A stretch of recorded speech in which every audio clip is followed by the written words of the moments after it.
Mr. Speaker, first of all, let me thank the gentleman from Florida for his opening and congratulate him on his new chairmanship. I hope that there will be occasions that we can work together on issues that will advance the cause of human rights and promote stability in the world, but unfortunately, today is not one of those occasions.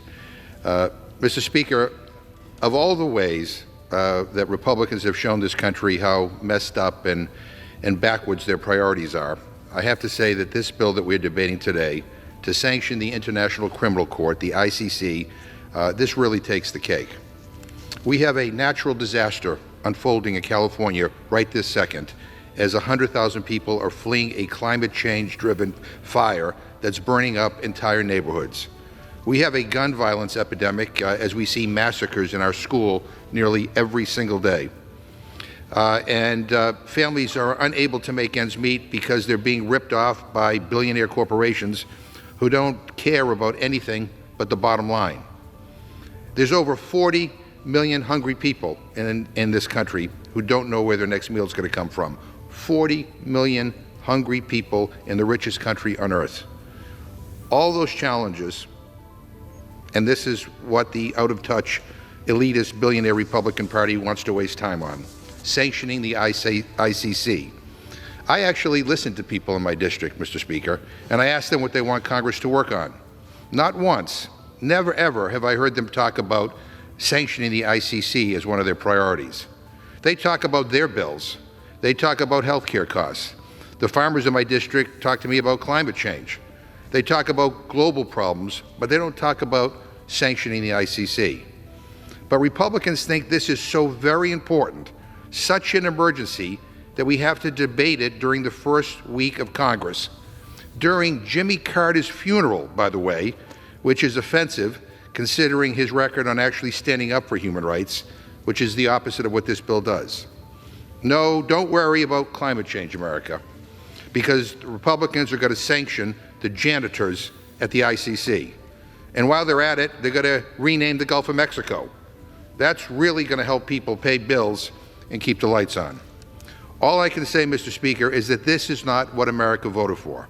This Republican majority is not what people asked for in the last election.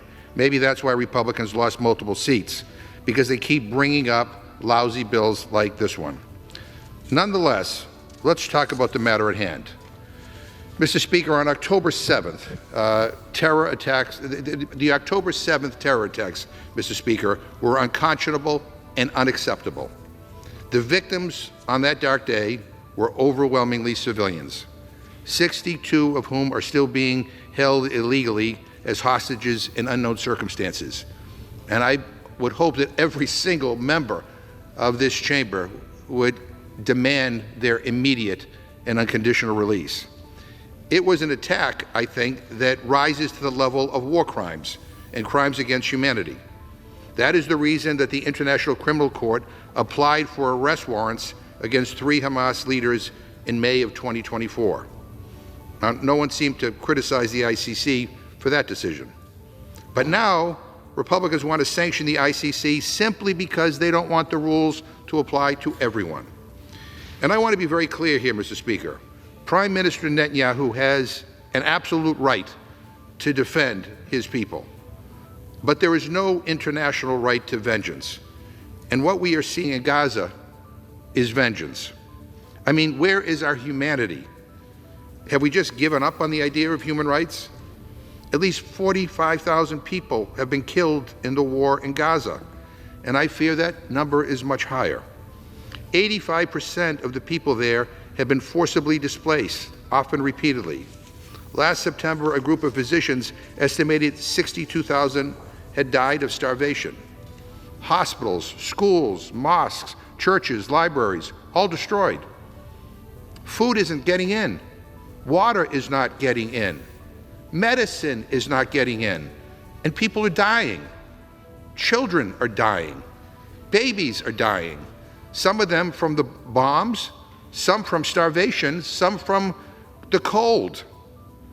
And the war has not shrunk. It expanded to Lebanon, where I hope the recent truce continues to hold.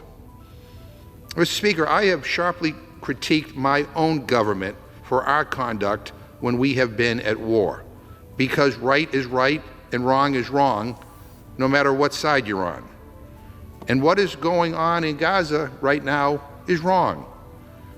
And I especially call it out because if we stand for freedom and human rights, then we need to stand for freedom and human rights all the time, not just when it's convenient.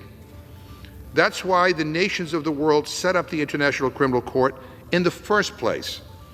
This is an institution designed to make sure the horrors that we saw all too often in the 20th century do not repeat themselves in the 21st century.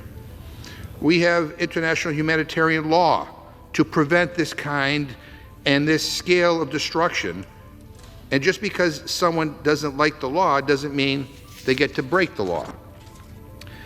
As a court of last resort, the ICC can only become involved when and where a country has demonstrated unwillingness or inability to hold people to account for crimes within the ICC's jurisdiction.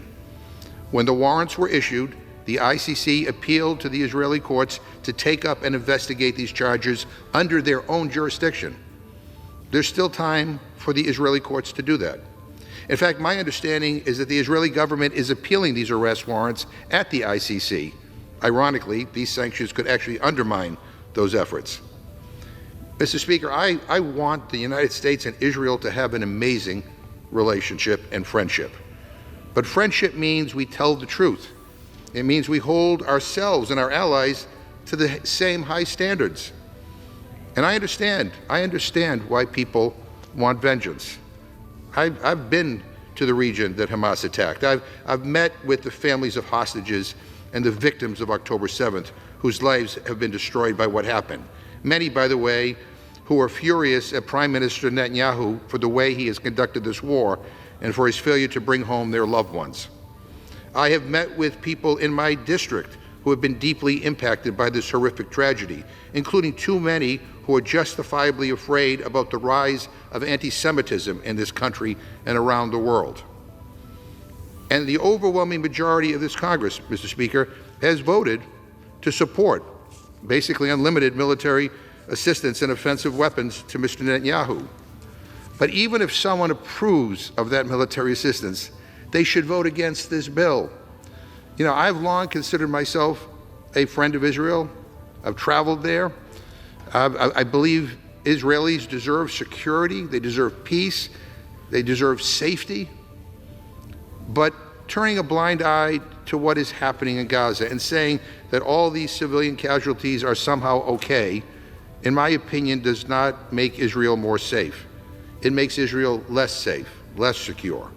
Sanctioning and attacking the ICC is not only bad for Israel, my colleagues, it's bad for the United States. It's bad for the world. So I urge a no vote on this bill, and I reserve my time.